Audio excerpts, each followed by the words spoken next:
بسم اللہ الرحمن الرحیم۔ السلام علیکم۔ ابو درداء عویمر بن مالک خزرجی ایک روز صبح سویرے نیند سے بیدار ہوتے ہی اس بت کے پاس گئے جسے اپنے گھر کے ایک چبوترے پر نصب کر رکھا تھا۔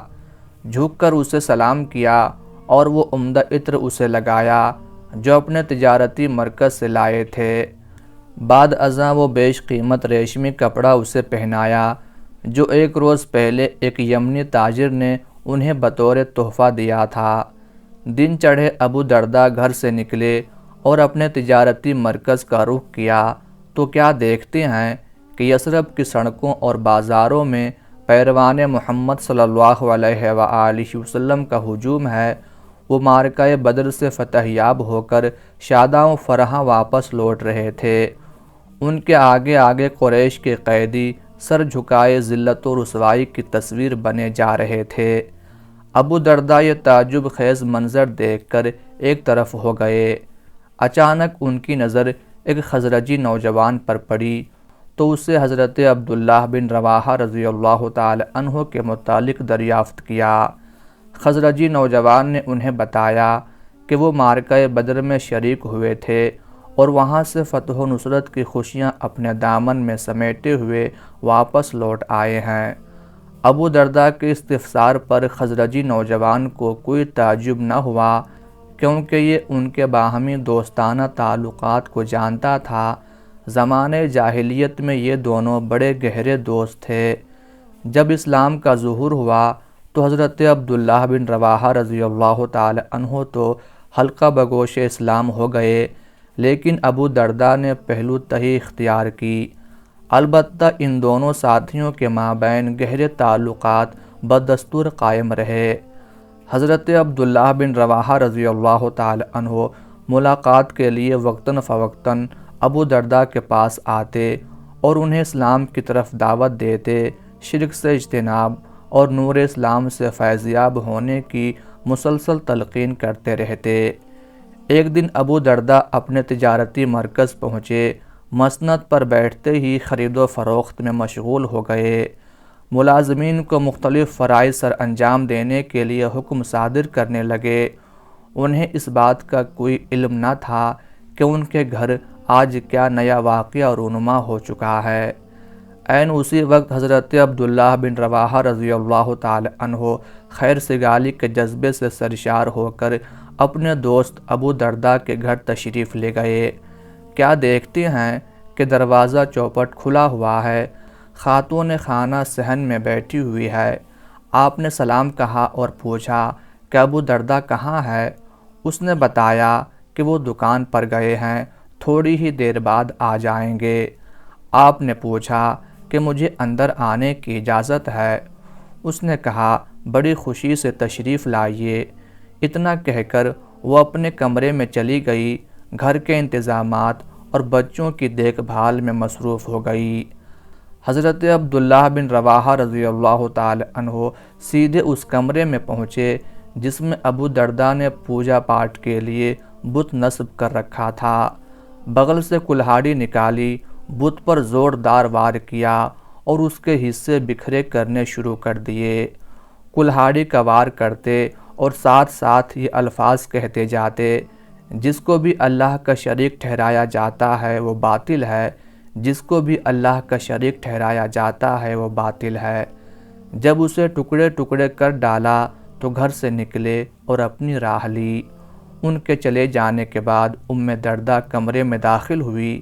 کیا دیکھتی ہے کہ بت کے ٹکڑے چاروں طرف بکھرے پڑے ہیں۔ یہ عجیب و غریب حالت دیکھ کر اس کے اوسان خطا ہو گئے۔ غم کے مارے زارو قطع رونا شروع کر دیا اور نوحہ کرتے کرتے کہنے لگی، اے ابن رواحہ تو نے مجھے ہلاک کر دیا، اے ابن رواحہ تو نے مجھے ہلاک کر دیا۔ تھوڑی ہی دیر بعد ابو درداء گھر پہنچے۔ کیا دیکھتے ہیں کہ بیوی کمرے کی دہلیز پر بیٹھی زارو قطع رو رہی ہے۔ پوچھا کیا ہوا؟ کہنے لگی تمہاری غیر حاضری میں ابن رواحہ گھر آیا، اجازت لے کر کمرے کے اندر داخل ہوا اور ہمارے اس بت کے پرخچے اڑا دیے۔ ذرا اندر جا کر تو دیکھو اس نے کس قدر ظلم ڈھایا ہے۔ ہائے ہماری دنیا لٹ گئی، میں نے کیوں اسے اندر جانے دیا، ہائے ہم تو ہلاک ہو گئے، اب ہمارا کیا بنے گا۔ ابو درداء نے دیکھا کہ بت کو ریزہ ریزہ کر دیا گیا ہے اور اس کے ٹکڑے چاروں طرف بکھرے پڑے ہیں۔ یہ حالت دیکھ کر وہ آگ بگولا ہو گیا۔ عبداللہ بن رواحہ رضی اللہ تعالی عنہ سے انتقام لینے کا مصمم ارادہ کر لیا، لیکن تھوڑی ہی دیر بعد غصہ جاتا رہا۔ اس حادثے پر ٹھنڈے دل سے غور کرنے لگا۔ اس کے دل میں اچانک یہ خیال آیا کہ اگر اس بت میں کوئی خوبی ہوتی تو آج یہ ضرور اپنا دفاع کرتا، اور ہم کس قدر بے شعور ہیں کہ جو اپنے نفع نقصان کا مالک نہیں، ہم اس کی پوجا پاٹ کرتے ہیں۔ اس خیال کا آنا تھا کہ دل کی دنیا بدل گئی۔ فوراً حضرت عبداللہ بن رواحہ رضی اللہ تعالی عنہ کے پاس پہنچے اور انہیں اپنے ہمراہ لے کر رسول اقدس صلی اللہ علیہ وآلہ وسلم کی خدمت میں حاضر ہوئے اور مشرف باسلام ہونے کا اعلان کر دیا۔ یہ اپنے محلے میں اسلام قبول کرنے کے اعتبار سے سب سے آخری خوش قسمت انسان تھے۔ حضرت ابو درداء رضی اللہ تعالی عنہ رسول اکرم صلی اللہ علیہ وآلہ وسلم کے چہرہ انور کو دیکھتے ہی کلمہ طیبہ پڑھتے ہوئے دائرہ اسلام میں داخل ہو گئے، اور آفتاب رسالت کی جلوہ نمائیوں سے دل کی تاریکیاں چھٹ گئیں۔ دل کی دنیا بدل جانے کے بعد انہیں اپنی سابقہ زندگی پر شدت سے ندامت محسوس ہونے لگی۔ انہیں اس بات کا شدید احساس ہوا کہ اس کے ساتھی دینی احکامات اور قرآنی تعلیمات میں مجھ سے بہت آگے بڑھ چکے ہیں، اور انہوں نے اپنے نامہ اعمال میں نیکیوں کا بیش بہا خزانہ جمع کر لیا ہے۔ انہوں نے اپنے اس کمی کو پورا کرنے کے لیے انتھک محنت کا پختہ ارادہ کر لیا، اور آپ نے علم و تقوی کے حصول کے لیے دن رات ایک کر دیے، اور اس میدان میں بڑھ جانے والے قافلے کو بہت جلد ہی جا ملے۔ پوری یکسوئی کے ساتھ عبادت میں مصروف ہو گئے، اور علم کی طرف اس طرح لپکے جیسے کوئی پیاسا پانی کے چشمے کی طرف لپکتا ہے۔ پوری توجہ سے قرآنی آیات کو زبانی یاد اور ان پر غور و تدبر کرنے لگے۔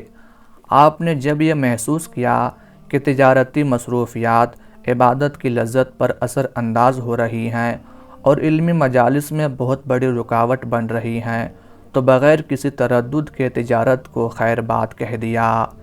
عبادت گزاری اور حصول علم کے لیے ہمتاً مصروف ہو گئے۔ ایک شخص نے پوچھا کہ آپ نے تجارت کیوں ترک کر دی؟ انہوں نے جواب دیا کہ میں رسول اکرم صلی اللہ علیہ وآلہ وسلم کی رفاقت سے پہلے ایک مصروف تاجر تھا۔ جب اسلام قبول کیا تو میں نے عبادت اور تجارت کو ساتھ ساتھ چلانے کی کوشش کی، لیکن میں اس مقصد میں کامیاب نہ ہو سکا، لہٰذا میں نے تجارت کو ترک کر دیا اور عبادت میں ہمتاً مصروف ہو گیا۔ مجھے قسم ہے اس ذات کی جس کے قبضے میں میری جان ہے، اب تو مجھے یہ بھی پسند نہیں کہ مسجد کے دروازے پر میری دکان ہو اور باجماعت میری کوئی نماز بھی فوت ہو، اور میں خرید و فروخت کروں اور ہر روز مجھے 300 دینار نفع ہو۔ مجھے اب اس تجارت سے کوئی دلچسپی نہیں۔ پھر آپ نے دریافت کرنے والے کی طرف دیکھ کر ارشاد فرمایا، سنو، میرے اس بیان کا یہ مطلب ہرگز نہیں کہ اللہ تعالیٰ نے خرید و فروخت کو حرام قرار دے دیا ہے۔ میں تو اب صرف یہ چاہتا ہوں کہ میں ان لوگوں میں سے ہو جاؤں جن کو تجارت اور خرید و فروخت ذکر الہی سے غافل نہیں کرتی۔ حضرت ابو درداء رضی اللہ تعالی عنہ نے صرف تجارت کو ہی ترک نہیں کیا، بلکہ ہر قسم کی زیب و زینت سے بھی مکمل طور پر بے رخی اختیار کر لی، اور صرف اتنے ہی کھانے پر اکتفا کرنے لگے جس سے ان کی کمر سیدھی رہ سکے، اور کھردار کپڑا صرف اتنی ہی مقدار میں پہننے کے لیے منتخب کیا جس سے صرف جسم ڈھانپا جا سکے۔ ایک سخت ترین ٹھنڈی رات میں چند احباب آپ کے ہاں مہمان ٹھہرے۔ آپ نے ان کی خدمت میں گرم کھانا پیش کیا، لیکن کوئی بستر مہیا نہ کیا۔ جب سونے کا وقت ہوا تو مہمان آپس میں ایک دوسرے سے مشورے کرنے لگے۔ ایک نے کہا، میں ان سے بات کرتا ہوں۔ دوسرا کہنے لگا چھوڑ دیجئے، رہنے دیجئے، لیکن اس نے بات نہ مانی اور حضرت ابو درداء رضی اللہ تعالی عنہ کے کمرے کے دروازے پر جا کھڑا ہوا۔ کیا دیکھتا ہے کہ حضرت ابو درداء رضی اللہ تعالی عنہ لیٹے ہوئے ہیں اور ان کی بیوی پاس بیٹھی ہوئی ہے، صرف ایک ہلکی سی چادر اوڑھ رکھی ہے جو نہ سردی روک سکتی ہے اور نہ گرمی۔ اس نے ابو درداء رضی اللہ تعالی عنہ سے پوچھا، کیا آپ کے پاس کوئی لحاف نہیں؟ آپ کا گھریلو سامان کہاں ہے؟ آپ نے فرمایا، ہمارا اصل گھر ایک دوسری جگہ پر واقع ہے، جو بھی سامان ہمیں دستیاب ہوتا ہے ہم فوراً اسے اس گھر کی طرف روانہ کر دیتے ہیں۔ اگر آج اس گھر میں ہمارے پاس کچھ ہوتا تو ضرور آپ کی خدمت میں پیش کر دیتے۔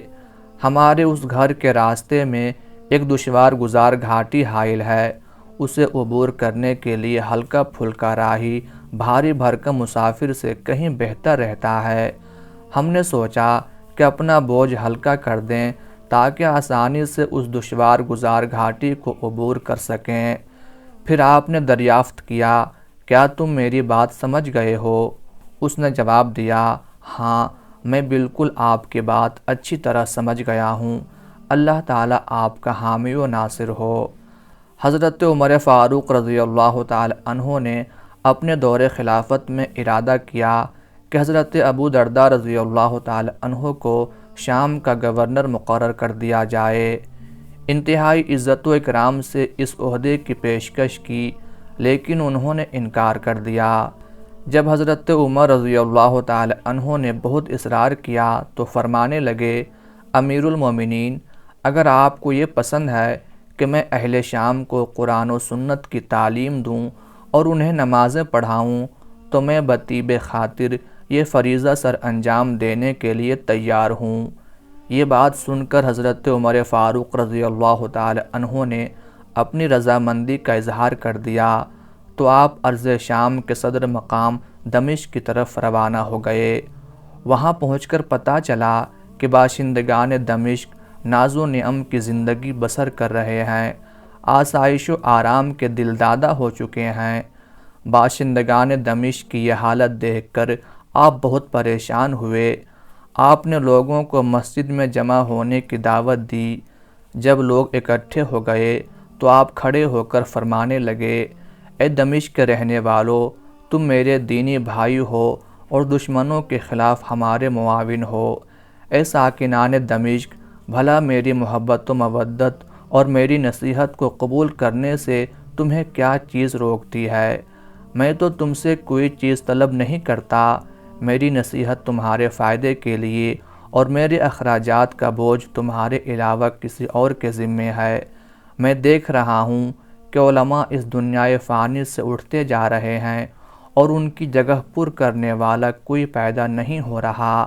میں دیکھ رہا ہوں کہ تم لوگوں نے اللہ تعالیٰ کی طرف سے ڈالی گئی ذمہ داری کو قبول تو کر لیا ہے، لیکن حقیقتاً اس کے احکام سے انحراف کر رہے ہو۔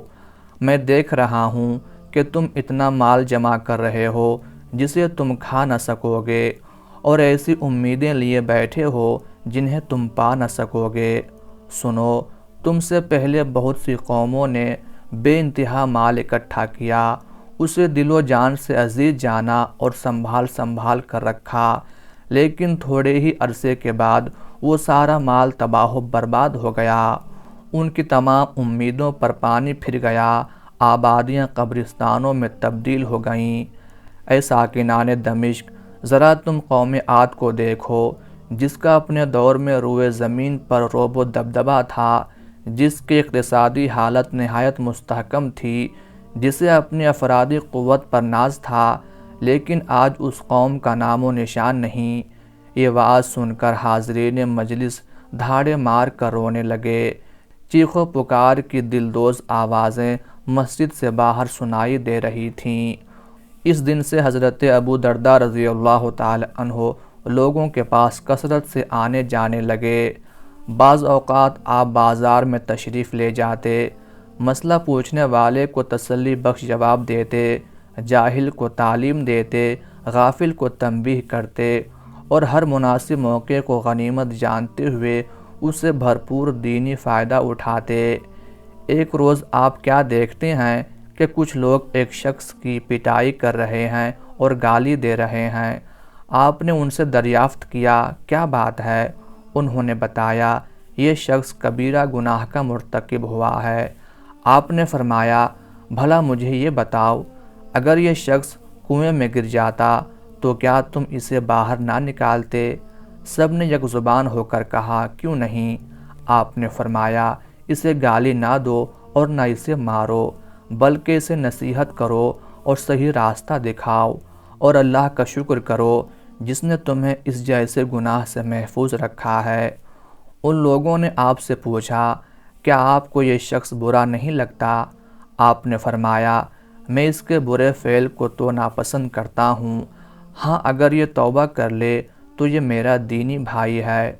آپ کی یہ بات سن کر وہ شخص زار و قطار رونے لگا اور برسر عام اس نے توبہ کا اعلان کر دیا۔ ایک نوجوان نے حضرت ابو درداء رضی اللہ تعالی عنہ کی خدمت میں عرض کی کہ مجھے نصیحت کیجیے۔ آپ نے فرمایا بیٹے تم اللہ تعالیٰ کو خوشحالی میں یاد کرو، وہ تجھے تنگ دستی میں یاد کرے گا۔ بیٹے تم اپنی زندگی میں عالم یا متعلم یا پھر علمی مجالس میں استفادہ کرنے والا بن کر رہنا، کوئی چوتھی صورت اختیار نہ کرنا ورنہ تباہ و برباد ہو جاؤ گے۔ بیٹا مسجد کو اپنا گھر سمجھنا۔ میں نے رسول اللہ صلی اللہ علیہ وآلہ وسلم سے سنا ہے، آپ صلی اللہ علیہ وآلہ وسلم نے فرمایا کہ مسجد ہر متقی انسان کا گھر ہے۔ جو شخص مسجد کو اپنا گھر بنا لیتا ہے اللہ تعالیٰ نے اس کے لیے خوشحالی، رحمت و برکت اور پرصراط سے بخیر و عافیت گزر کر جنت میں داخل ہونے کی ضمانت دی ہے۔ دمشق میں قیام کے دوران حضرت امیر معاویہ رضی اللہ تعالی عنہ نے اپنے بیٹے کے لیے حضرت ابو درداء رضی اللہ تعالی عنہ سے ان کی بیٹی دردہ کا رشتہ طلب کیا۔ آپ نے صاف انکار کر دیا اور اپنی بیٹی کا نکاح عام مسلمانوں میں سے ایک ایسے نوجوان سے کیا جس کی دینی حالت آپ کو بہت پسند تھی۔ یہ بات لوگوں میں بڑی تیزی سے پھیل گئی کہ امیر معاویہ رضی اللہ تعالی عنہ نے حضرت ابو درداء رضی اللہ تعالی عنہ سے رشتہ طلب کیا تھا اور انہوں نے انکار کر دیا۔ لوگوں کو یہ بات سن کر بڑی حیرت ہوئی۔ ایک شخص نے پوچھا آپ نے ایسے کیوں کیا؟ آپ رضی اللہ تعالی عنہ نے فرمایا میں اپنی بیٹی کے معاملے میں مناسب فیصلہ کرنے میں آزاد ہوں۔ جو میں نے کیا ہے اس میں اپنی بیٹی دردہ کی بہتری کو پیش نظر رکھا ہے۔ اس نے پوچھا وہ کیسے؟ آپ نے فرمایا ذرا آپ ہی بتائیے، جب میری بیٹی ایسے محلات میں ہوگی جہاں موتیوں کی جگمگاہٹ نظروں کو خیرہ کرتی ہوگی اور کنیزیں خدمت کے لیے ہر دم موجود ہوں گی تو پھر اس کی دینی حالت کا کیا حشر ہوگا۔ ایک دفعہ امیر المومنین حضرت عمر فاروق رضی اللہ تعالی عنہ نے دمشق کا دورہ کیا۔ حضرت ابو درداء رضی اللہ تعالی عنہ اس وقت وہیں موجود تھے۔ امیر المومنین ایک رات ملاقات کے لیے ان کے گھر تشریف لے گئے۔ دروازے کو ہاتھ لگایا تو اسے کھلا ہوا پایا۔ آپ اندر تشریف لے گئے۔ اندھیرا چھایا ہوا تھا، روشنی کا کوئی انتظام نہ تھا۔ حضرت ابو درداء رضی اللہ تعالی عنہ نے جب امیر المومنین کی آہٹ سنی تو فوراً اٹھے، خوش آمدید کہا اور اپنے پاس بٹھا لیا۔ دونوں باتیں کرنے لگے لیکن اندھیرے کی وجہ سے ایک دوسرے کو دیکھ نہ سکتے تھے۔ حضرت عمر فاروق رضی اللہ تعالی عنہ نے تکیے کو ہاتھ لگایا تو وہ سواری کا پالان تھا، بستر ٹٹولا تو وہاں کنکریاں بچھی ہوئی تھی، چادر کو ہاتھ لگایا تو وہ اتنی باریک تھی کہ دمشق کی سردی کو قطعاً روک نہ سکتی تھی۔ امیر المومنین حضرت عمر رضی اللہ تعالی عنہ نے یہ صورتحال دیکھی تو فرمایا اللہ آپ پر رحم فرمائے، یہ کیا حال بنا رکھا ہے؟ کیا میں نے آپ کے لیے بہتر انتظامات نہ کیے تھے؟ حضرت ابو درداء رضی اللہ تعالی عنہ نے جواب دیا امیر المومنین کیا آپ کو وہ حدیث یاد ہے جو ایک موقع پر رسول اللہ صلی اللہ علیہ وآلہ وسلم نے ہمیں بتائی تھی۔ آپ نے پوچھا وہ کون سی؟ آپ نے فرمایا کیا رسول اکرم صلی اللہ علیہ وآلہ وسلم نے یہ نہیں فرمایا تھا کہ تمہارے پاس دنیا کا صرف اتنا مال ہونا چاہیے جتنا مسافر کے پاس زیادہ راہ ہوتا ہے؟ حضرت عمر فاروق رضی اللہ تعالی عنہ نے فرمایا ہاں۔ آپ نے فرمایا اے امیر المومنین، اس کے بعد ہم نے کیا کیا؟ حضرت عمر رضی اللہ تعالی عنہ نے یہ بات سن کر زار و قطار رونا شروع کر دیا، اور آپ کے ساتھ حضرت ابو درداء رضی اللہ تعالی عنہ بھی رونے لگے۔ دونوں عظیم و شان صحابی ساری رات روتے رہے، یہاں تک کہ صبح ہو گئی۔ حضرت ابو درداء رضی اللہ تعالی عنہ دمشق میں قیام کے دوران مسلسل لوگوں کو واعظ و نصیحت کرتے رہے اور انہیں کتاب و حکمت کی تعلیم دیتے رہے، یہاں تک کہ آپ کا آخری وقت آ گیا۔ جب آپ مرض الوفات میں مبتلا ہوئے تو آپ کے ساتھی پوچھنے لگے ابو درداء آپ کو کیا شکوہ ہے؟ فرمایا اپنے گناہوں کا۔ انہوں نے پوچھا آپ کیا چاہتے ہیں؟ فرمایا اپنے رب سے معافی۔ پھر آپ نے اپنے ارد گرد بیٹھنے والوں کو کہا میرے پاس لا الہ الا اللہ محمد رسول اللہ کا ورد کرو۔ آپ بھی لگاتار کلمہ طیبہ کا ورد کرتے رہے، یہاں تک کہ آپ کی پاکیزہ روح قفس عنصری سے پرواز کر گئی۔ انا للہ و انا الیہ راجعون۔ اللہ تعالیٰ کی ان پر بے شمار رحمتیں نازل ہوں، آمین یا رب العالمین۔